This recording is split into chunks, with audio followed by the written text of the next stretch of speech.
Thank you so much for inviting me. I'm really, really happy to be here today to speak about this Web Data Hub project, which is the name of this ERC-funded project on which we are working for now almost 3 years. And the topic of the project is complementing conventional web survey data with new measurement opportunities with the hope that we can achieve better or new insight. So what are these new opportunities we are focusing on? Well, these new opportunities are really related to the growing use of internet. So we know that more and more of people's life is happening online. And this is not new. We are hearing this kind of statement for almost 20 years, I think. But it's still increasing. So if we look at the average daily time spent online by each internet user, from 2016 to 2021, it still increased half an hour almost. So it's still increasing. And within this time that we spend online, there are more and more of it that is spent through smartphones or mobile devices in general. So there is around 83% of the world population having smartphones, and if we focus on internet users, 92% of them are using internet through smartphones as well. So thanks to this growing use of internet, and in particular of mobile internet, there are different kinds of new measurement opportunities that have been appearing for researchers. And in this project, our focus are the opportunities that are related to the collection of different types of data beyond the conventional survey answers that we can get. So in particular, mobile devices, they have sensors that are always included, like a camera, a GPS, a microphone, but also we can install app very easily. So all this allows to collect different kinds of data. And these data are different. So we, for instance, the data we get from the GPS is very different from the one we get from the camera. But at the same time, there are a lot of benefits and challenges that are really shared by these different types of data. So the idea of the project was that we should look at more than one because they have a lot in common, but we should also study them separately because they have their own specificities. So for the project, I propose to work on 4 different types of data. The first one, that is visual data. So with mobile devices having a camera, there are more and more pictures that are taken and that are shared by people all around the world every day. So it seems that this is becoming very common to take and share pictures. And the idea was, if this is a common activity for many people in their daily life, could we also use it within the frame of survey? So instead of asking people to answer questions in a conventional way, can we ask them to share visual data, which can be screenshots, which can be photos or videos that they are taken during the survey, or visual files that are already saved on the devices they use to answer the survey. And then they use this data to answer survey questions. Besides the visual data, the second kind of data we are interested in is voice data. So here again, I think we are observing that more and more people are using voice inputs on their mobile devices. For instance, in WhatsApp, when I started using it like 10 years back, people were sending text messages. But now even in the group of the class of my son, they are sending voice messages. So this is becoming more and more common. And similarly, the idea was, if people are used to do that, if they do it in their daily life, it must be for something, because they like it or because they find it efficient, but it should be for something. So can we also use this in the frame of web survey? And in this case, in particular for open questions, when smartphones started to be used to answer a web survey, we observed that people were typing shorter answers. And so the idea was, now if we propose them to answer open narrative questions, so when we want long answers from them using voice inputs, which can be both dictation, so they speak and the voice is immediately transcribed into a text, or that can be just a voice recording. No? So this is the second type of data we are considering. Then we are working with metadata, so this is quite different. In that case, the idea is not that within a conventional survey we will ask for a specific type of data that is different, but metadata are part of this bigger family that is called digital trace data, which itself is part of a bigger family that is called passively collected data or big data. No? So in the case of the metadata, what you get is really information about the online activities of people. So you get the URL of all the web pages that people are visiting in the devices where they have installed a tracking application that is called a meter. So you can observe the behaviors of what people are doing online in the devices where the tracker is installed. So usually this is done actually through method panels, which are actually panels of people that were part already of an opt-in or access online panel. So these are people that accepted to answer web survey regularly, usually in exchange for points or for money. And these people were asked by the companies running these big panels to also install this tracker, and the ones that accepted are then sharing the metadata on a continuous way, and in addition, they answer web surveys. So in the project, our interest is, from a methodological point of view, see if and how we can use this metadata to measure concepts that might not be measured with survey or might be poorly measured with survey data. And the last kind of data we are interested in is what we call in-the-moment surveys that are triggered by specific events. So the idea is that if we detect that someone is visiting a website of interest or is doing something online of interest, for instance, right now, the application on which we are working is job application. So if we detect that someone is applying for a job online using the metadata, we immediately send, within 5 minutes, a survey invitation to this person asking about why did you apply to this specific offer? Did you fulfill all the requirements of the offer? Do you remember the salary if it was said in the offer? How much was it, etc., etc. So things that we believe that by asking just after the event occurred, people can remember much better than if we would ask them in a conventional survey. And in the case of in-the-moment survey, we are also interested in surveys that are triggered by geolocation data, so kind of the similar of metadata, but for offline events. So in that case, it would mean, for instance, that we detect that people are visiting an hospital and we send them a survey to ask, why did you go to the hospital? Why are you satisfied with the services of the doctors today or whatever? Okay? So these are the 4 types of data we are interested in the project, and it's important to note that they are not only about smartphones, even if before we had the picture of the smartphone and we said that the mobile participation helps a lot in collecting this kind of data. It's not only limited to this kind of data. For instance, the voice experiment we are running right now, we also allow people to answer from their PCs because most laptops also have a microphone. So all these different kinds of data, the idea is that they could help researchers and also participants. So we expect benefits on both sides.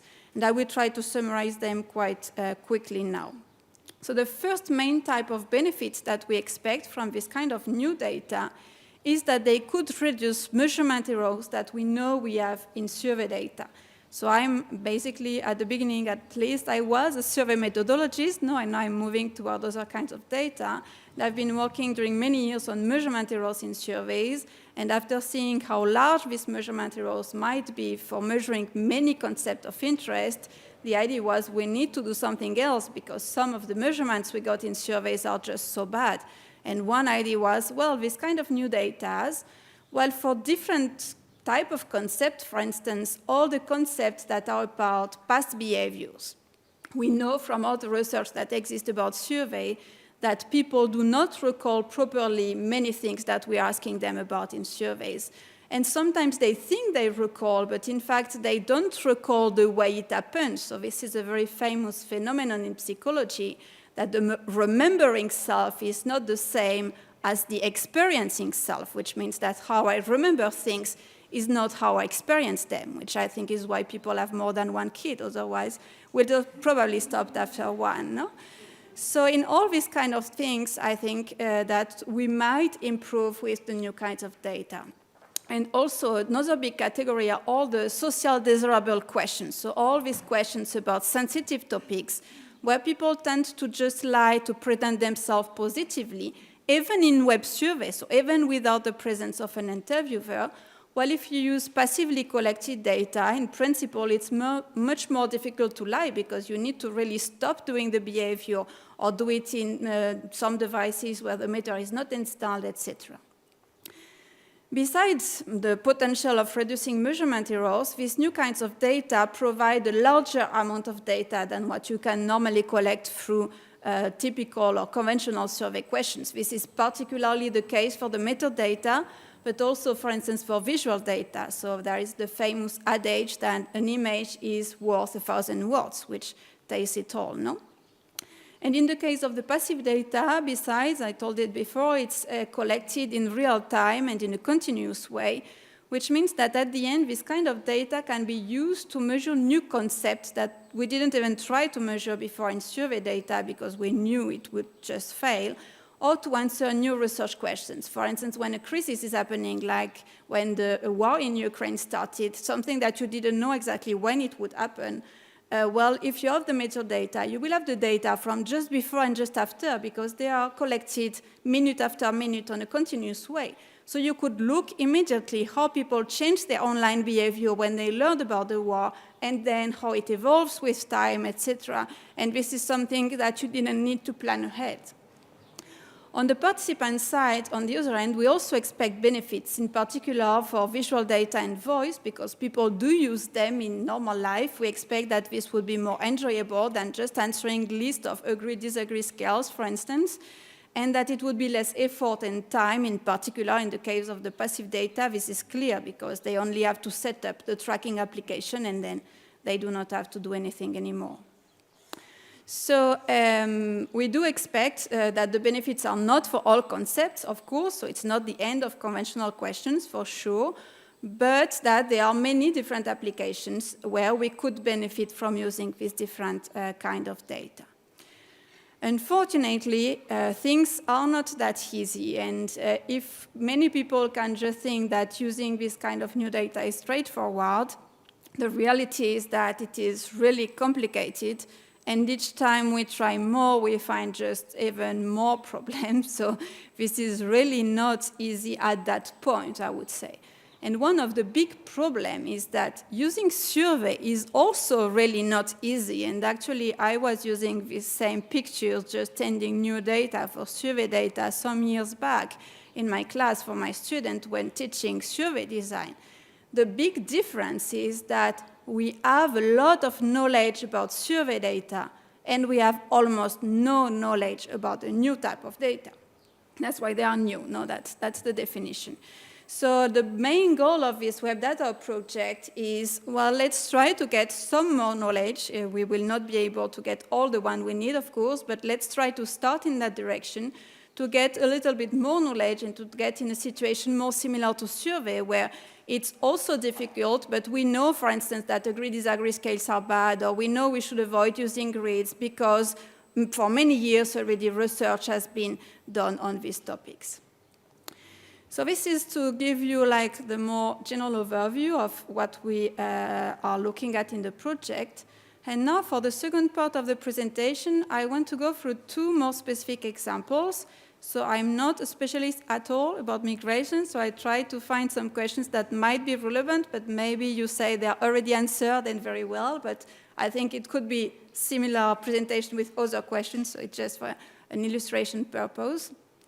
But let's say that we are interested in studying the changes in housing conditions of people just after they migrate to a new country. No? So you move to one country to another, and this can be for many different reasons. And it might be that in some cases you move even if your housing conditions are getting much worse, and in other cases you may want to move exactly because you want to improve your housing conditions. No? And let's see how we could study these kind of questions using visual data instead of only conventional survey data. So let's say that we have this kind of research questions. Now, how migrants' housing conditions change after migrating, and in particular, for which kind of migrants do they improve, for which kind of migrants do they get worse, for which kind of migrants maybe they stay the same. And housing condition is quite general, so we might want to focus on something more specific without the housing conditions. It could be, for instance, how comfortable we think that the new house is compared to the previous house of the people, but it could be more specific topic about that, like how many people move from precarious housing conditions to non-precarious one, or whatever you want in this line. No? So If we have this kind of research questions, how can we answer to them? Well, in the first step, what we need clearly is to identify migrants. That is necessary for doing all the rest of the research, but this part is not really where the new kinds of data can help, so we could do just that using surveys. The more interesting step is the second one, where we want to collect information about housing conditions. So in that case, we could say, okay, this can be done through conventional survey. I can just ask about the previous housing condition, and I can ask questions about the current housing condition, and people should be able to answer such questions. So I would expect most people to recall what were the housing conditions before and after migrating if they are new migrants or somehow new migrants. But we can also expect many different kinds of bias, because when asking about the current housing conditions, we could expect people to have social desirable answers. If you just move to a country and you're asked about your conditions in this country, you might feel bad about saying, no, I'm in horrible conditions. And then people would say, well, then what are you doing here? Just come back to your country. No? So people might feel kind of obliged to say something more positive about the current housing conditions. And on the other side, when asking about previous housing conditions, people might not recall them the way they were, and in particular, if they feel nostalgic about their house, they just moved to a different country. Maybe they start missing their friends, their family, and things from the home country, the food or whatever. And this means that at the end, when asked also about the housing condition, they might be more positive than if they would have been asked just before leaving, for instance. So we can expect bias in many different directions, and we could say, okay, so maybe it's better to ask, instead of survey questions in a conventional way, to share pictures that would be more objective and from which we can extract the information we need. And besides, we expect much more information from a picture than just if asking to them to evaluate if it changed and in which direction. No? So we could ask pictures of where they lived before, and that would be pictures that they already have on their devices, but we can expect many people, if they just move, to have such pictures. And then we can ask pictures of where they are living right now, and that could be pictures they take during the survey, which would allow the researcher to ask for more details or for more photos that are more taken in the way that is good for then doing the analysis. No?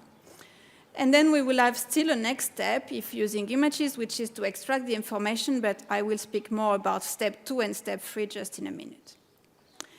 So if we want to do that, it looks all nice, no? But again, things are not that easy. And the first problem is that the current survey software existing, like Qualtrics, SurveyMonkey, Google Form, etc., they do not allow you to collect visual data that is, for instance, taken during the survey.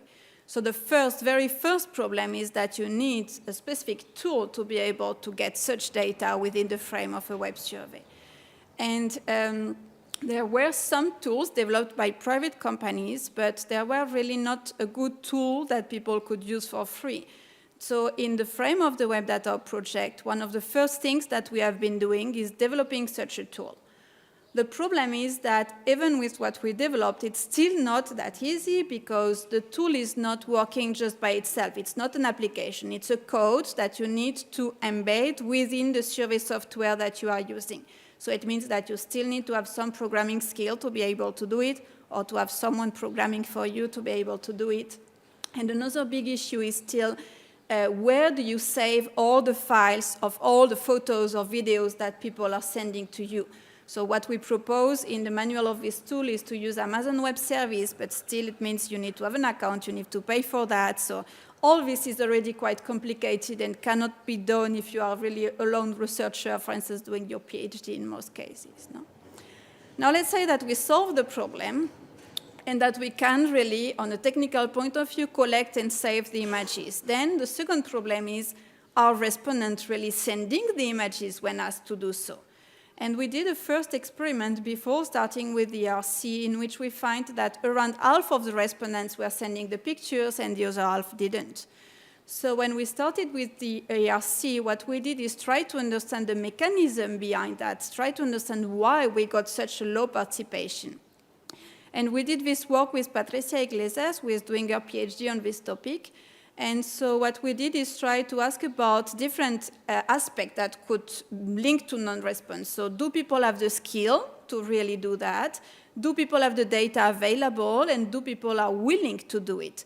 And what we find is that the main problem seems actually to be the availability for Spain, because most people really had the skills, and except for doing a screenshot on a PC, where it was a bit lower, but otherwise it was more than 95%.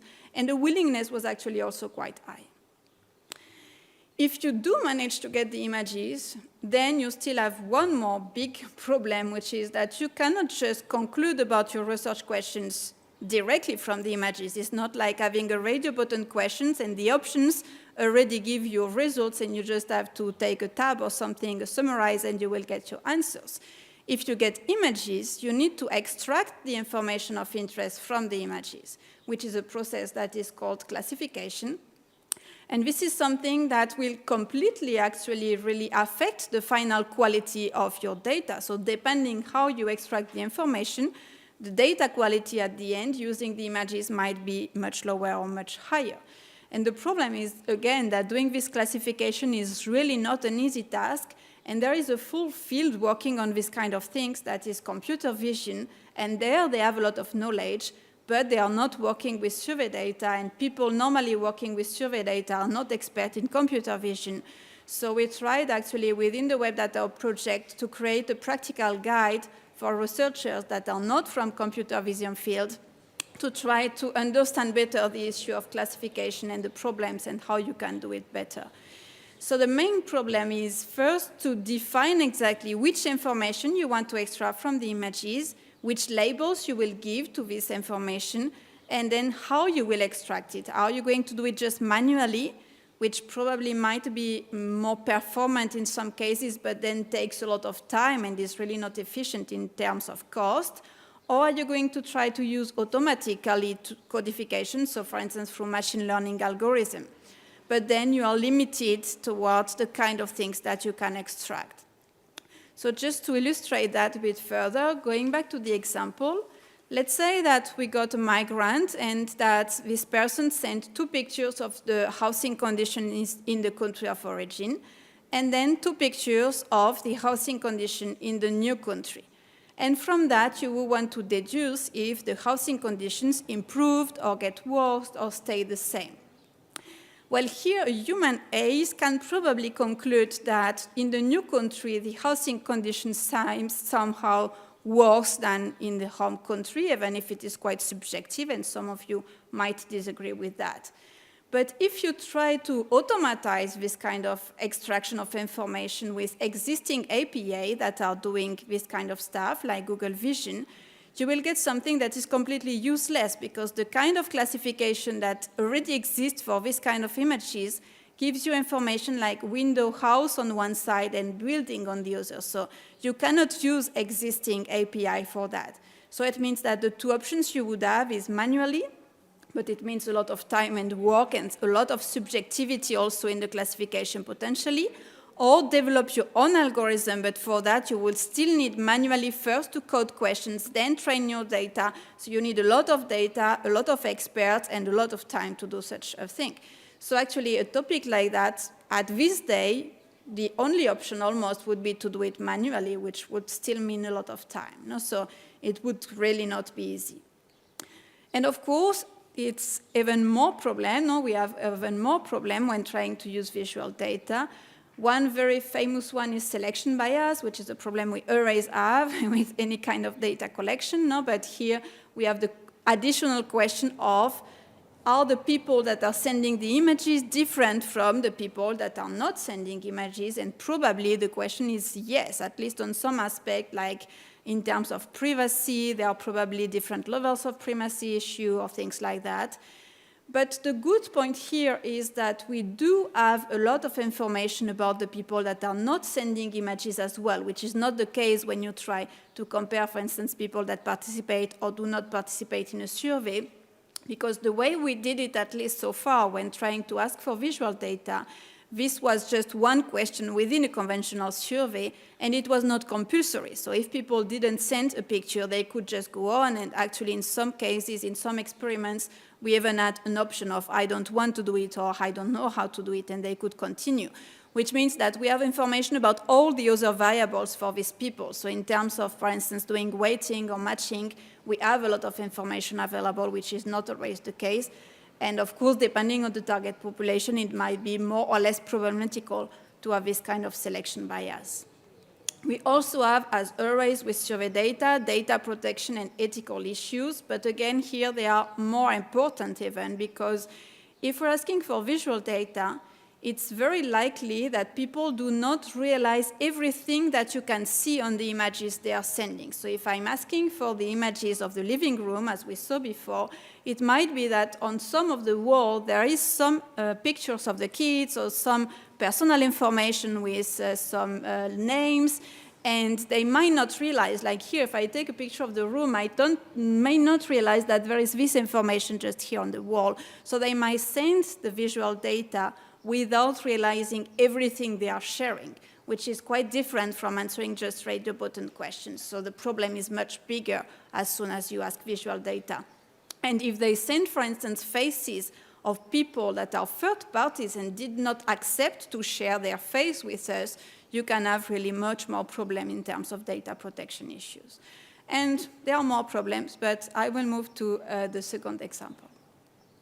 So in the second example, let's say that now we want to look at online news media exposure, which is a topic that has been used quite a lot already in the literature using metadata. That I would say the concept that has been most measured so far using metadata.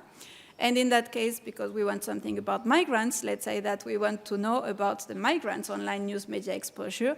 So the kind of research questions we might have is like, when someone is migrating to a new country, is this person still reading the news from the home country, or is the person more looking at the news from the new country, for instance? And if we were thinking more in terms of TV news, for instance, it's less relevant because when moving, it's more likely that you start watching the TV in the country where you are because it's what you can easily access.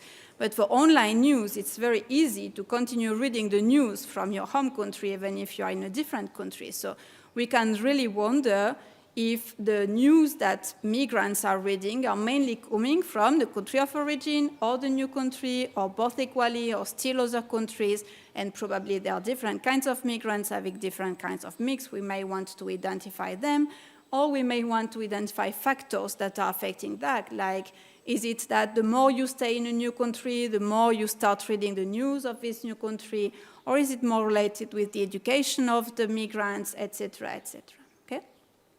So if we have this kind of research questions, again, how can we answer them? Well, first we need to identify migrants, one more, and we said we could do that with survey.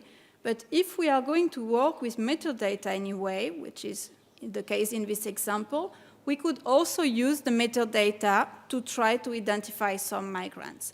So for instance, I'm French, I live in Spain. If they look at my metadata, each time I connect to internet, the first page I'm opening is google.fr. So if in your Spanish panel you see that each time there is a new session, it starts with google.fr, probably the person is not Spanish. No, it would be quite strange. So you could use that as a first way to detect who can be a migrant, for instance, and then send a survey to make sure that this is the case, no? Then we would need to get information about the online news media exposure. And again, we could say, okay, we can do that also in survey data. This has been done actually quite a lot in survey data. There are many, many surveys that have been asking about which kind of news are you reading, and which kind of newspaper, how much time do you spend on them, how often you visit them, etc., etc. But there is also a lot of literature already showing that people are bad in estimating this kind of numbers. People are bad in estimating the time they spend on any kind of activity. And when moving to online activity, this gets even worse because online activities are very often not something where you are fully concentrated on that. It's something that you do while you are in the metro maybe, or something that you do, but then it's someone is speaking to you, so you are stopping and coming back, etc.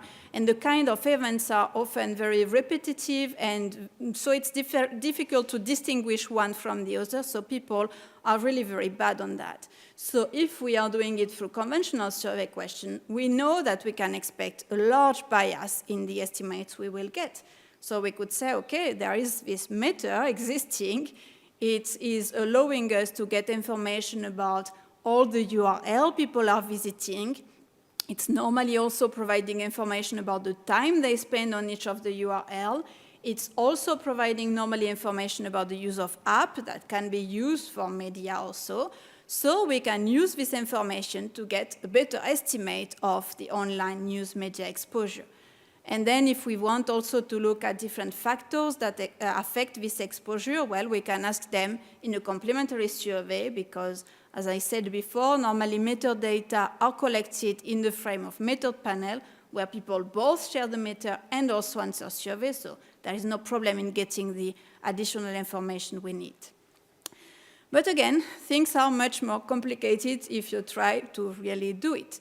So let's say that we want to measure this online news media exposure and we want to distinguish it for the news coming from different countries.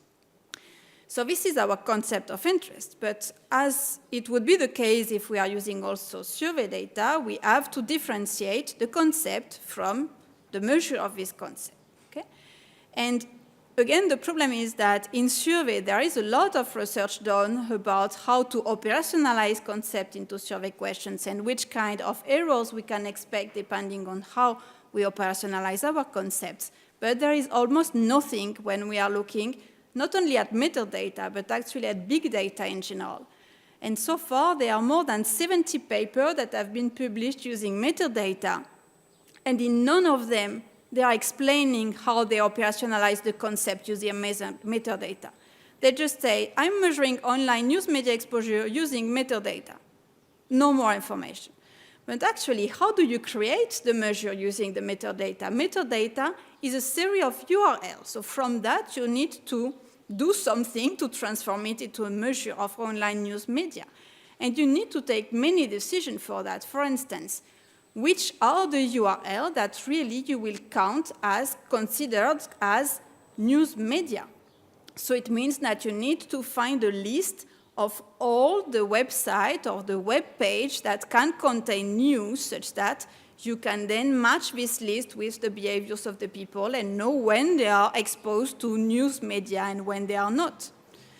You also need, for instance, to decide if you are only going to go at the domain level. So, for instance, theguardian.com would be a website where you expect people to read news.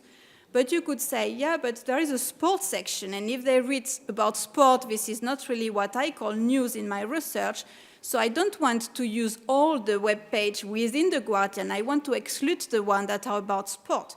So you need to go into much more details for each one of the website, and you may have a list of at least 200 websites to look at in a specific country.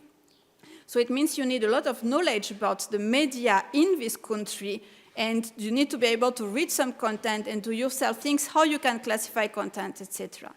You also need to decide what you will consider exposure, and this is actually more similar to surveys. So in some survey, they ask about frequency, in some survey they ask about the number of visits, and in other survey they ask about the time spent. Here you also need to decide this kind of stuff. And you also need to decide, and this is a very complex one again, how many days of tracking you want to use to compute this measure. And when using survey data, people tend to do something that makes all the burden on the respondent, which is, I'm going to ask you, on an average day, how much time do you spend reading news online?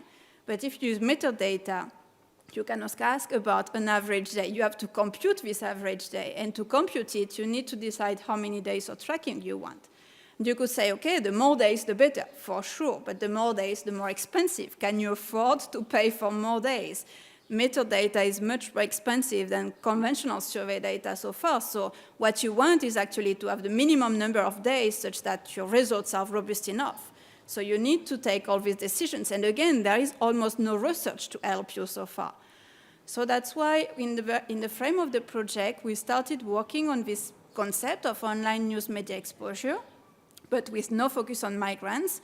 and considering only written and national news. And what, in this case, I'm working with Oriol Bosch, who is doing his PhD at the LSE, but is also part of the project. And he came up with all this list of potential choices that could be used and crossed to operationalize the concept that we have just mentioned, online news media exposure. And actually, by combining all the decisions that you can see in the table, we could create more than 8,000 variables, and they are all measures of the same concept, but operationalized in different ways. And the good point is that in survey data, if you want to test 8,000 ways of asking the questions, you would need many, many survey respondents or a lot of surveys.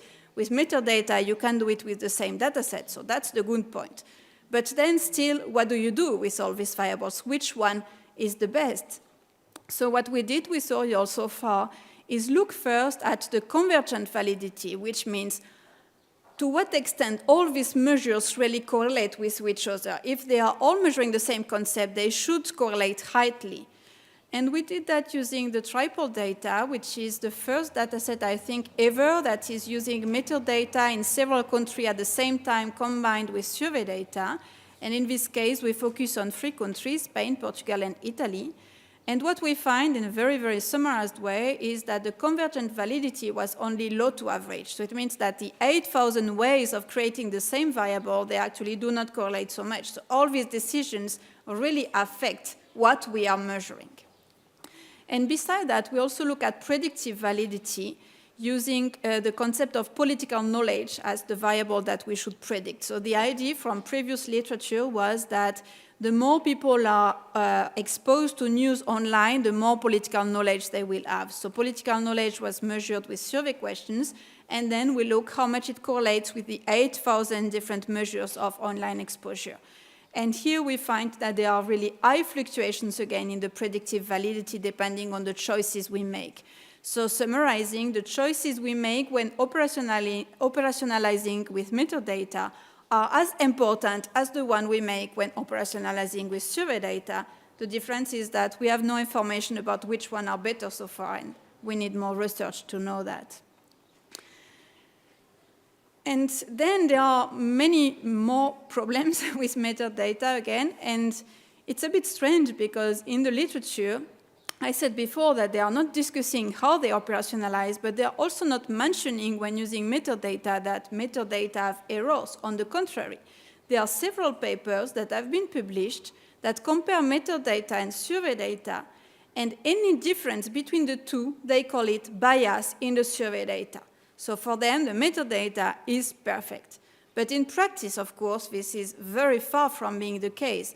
So the goal of the project was first to identify the errors that we may have in metadata, because this was not an information that existed before, then to estimate the size of at least some of these errors, find ways to minimize them, and finally to correct for them. So in the first step, what we have been doing again with Oriol Bosch is to create a total error framework for metadata, which is based on the total survey error framework, the famous one, but we try to adapt it to metadata to provide an overview of really all the possible errors and the potential causes behind these errors. So basically, we find something that looks like that. So you can see there are many errors, and actually it didn't fit all on the slide, so there are more than that. And it's clearly wrong to just assume that metadata are perfect and any difference with survey data is survey errors. That's clearly not the case. I'm not going to explain all the errors because otherwise we are here until tomorrow, but I just want to emphasize a couple of them that I think are particularly problematic. The first one is the fact that the panelists, the people that are participating in this meta research, they can install the tracker on a device that is shared with other persons, which means that you are not only observing the online activity of your sampling unit, but you also observe what other persons are doing on this device. And this can, of course, lead to very wrong conclusions. So let's imagine that you are interested in this panel for Spain, so the meta panel for Spain, and you have a French girl within the Spanish panel. And then you observe the metadata for this person, and you will see that half of the URL that are visited are for French newspaper, like Le Monde.fr, and the other half are from Spanish newspapers, so it's something like elmundo.es.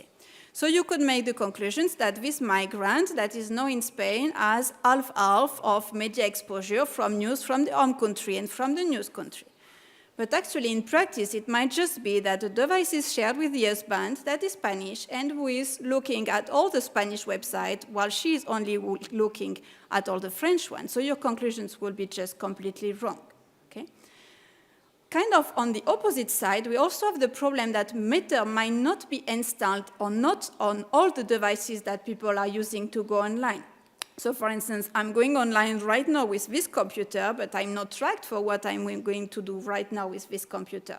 And it might be even much worse than that. It's not just that one time I use a computer, but I might have a smartphone and a PC at home and decide to install the Meta only on my smartphone or only on my PC at home. And there is also another problem, which is that just because of technology limitation, it's just not possible actually to track everything people are doing depending on the kind of device and the operating system. So there are different meta technology, but the one that is used by most people nowadays, most of the existing panel, is the one that is from Wakupa, which first was a Dutch firm, but it has been bought by others, so now I'm not sure. And in this meta, one of the main limitations is that if people are using an iOS device, you cannot track anything of what they are doing within apps, okay? So it means that what you would like to see is the complete online behavior of people to be able, for instance, to compute the time they spend reading news media. You would need to observe what they do in all the devices, all the browsers, and also the app that they have on these devices. But because they might not install the Meta on some of them, or because of technology limitation, you might actually see only part of it. And this is a phenomenon that we call tracking under coverage. And Oriol, again, has been working on that, try to estimate the size of this phenomenon. And in the triple data across the 3 countries mentioned before, he finds that the tracking under coverage affected 80 to 85% of the participants. So really, most of the participants are not tracked, at least on some devices or browsers that they are using to go online. So if you want to compute total time of any kind of online activity, it means you will probably have something that is under the level that you really want, no? And if you want to compare groups, coming back to the idea of the migrants, so for instance, you're interested in the panel for Spain, and in Spain, there are quite few iOS in general. So the market share for iOS devices in Spain is only around 21%. But let's say that in the panel for Spain, you also have Americans that are still behaving like Americans, so they are not yet integrated into the new country. Then you would expect that around 57% of them have iOS devices because that's the share for the US. So the problem is that then if you compute the time they spend reading news, for instance, only about Spanish news, the Spanish people and the US people within the Spanish panel, well, you might miss really much more information for the Americans one than for the Spanish one. So at the end, you are kind of comparing these apple and orange things because of these technology limitations affecting differently different populations in your sample. And again, there are many more problems like that than that. The selection bias is again a clear problem. So the people that accept to share the meta are usually people that also participate more in surveys, like more to share information on Facebook, on social media in general, etc. So depending on your target population, it might be more or less, but you might expect some selection bias at least. And again, the data protection and ethical issues are really, really a big thing here, because in the URL that people are visiting, you might have names. For instance, if you go to your Facebook page, you might see the name in the URL, which means that this kind of data are highly sensitive, and the data protection is very complicated because it's very difficult to anonymize fully this kind of data. Now, I have to say that the problem is mainly on the meta panel company more than on the researcher normally, because you buy aggregated data, you don't buy all the URL one by one, but still as a researcher, you are still somehow responsible of taking care of all these kind of issues. You're also dependent on the private companies, which might become really a nightmare, and it's also more expensive. So to conclude, we were on this kind of small island of the survey world, and we found that the island was really getting small with all the water of problems around Earth and all these measurement errors around. And we saw this boat far away that was the new data, and we thought the boat will be big and save us, but then we moved to the new data boat, and we saw it was a very, very small boat, and actually it was maybe better to still have the survey very close by in case we would go to the water. And at the end, I think that now what we are feeling is like, even if you have both the new data and the survey data, we are still in the middle of an ocean of problems and errors everywhere. But we are not getting desperate. We just think that there are so much more research that is needed. So in particular, we have to learn much more about the errors that we have in these new types of data. Which are the types of errors, which is the size of the errors, how these errors really affect the conclusions we are interested in at the end, because we said, for instance, for the metadata, shared devices affect in one direction, and the fact that there is tracking under coverage affects in the other direction. So maybe at the end, somehow they compensate a little bit each other, and it's not that bad, but we don't know yet. We really need more research to know that. We also need more research to understand when to use this data and what are the mechanisms really that are behind the non-response or behind the fact that some people participate and those are not, and why or in which directions do we have potential selection bias for different kinds of populations of interest, etc. And finally, I think we also really need to understand better how to use this data. So when I started applying to the ERC, which was quite some years back already, I was more thinking we had the two options of replacing some survey questions or combining with survey questions. But now I think that replacing is probably not a very good idea because we have seen that there are big errors on both sides, if you use the survey data and if you use the new data. So I'm more in the fact that now, well, we will have errors anywhere. We will have errors independently on the kind of data we are using. So probably it's better to acknowledge these errors and really think about the consequences of these errors. And then because of the errors, we might get different results. So the metadata might tell the information that it's 4, and then the survey data will say, no, it's 3. And we could just say, okay, so one is better than the other and I should keep one, but I think it's more important to keep both and to learn also from the difference we have between the two. So by having actually different perspective on the same phenomenon, and in social science, the phenomena are quite complex, so it's very difficult to apprehend them completely with just one kind of data.